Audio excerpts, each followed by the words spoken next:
Simon, so unaona umegraduate. Mungu amekujalia umesoma, umehitimu. Sasa ndugu yako akusaidie upate kazi. Wewe ndio nyota ya hii familia.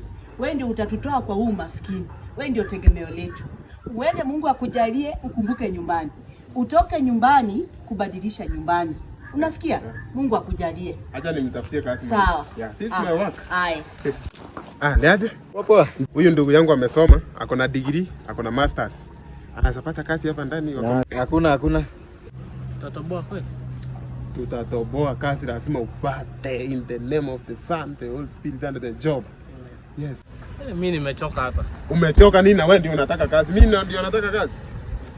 Acha ufada. Tuende. Madam. Umesikia kuna kazi mahali unakaa HR? Sasa kila mtu amekasirika.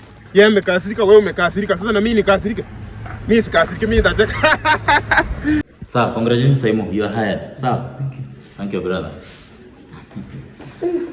See you on Tuesday. Paka gari amenunua. Sasa hivi mtoto wangu karibu nyumbani. Niko sawa. Nyumbani twende kwa nyumba. Siingii kwa nyumba, niko na haraka kidogo napeleka mama vacation. Kwani huwezi kuingia kwenye nyumbani? Sasa sijui nani atatrustika hapa, so mtagawana 50-50, sawa? 100 Simon.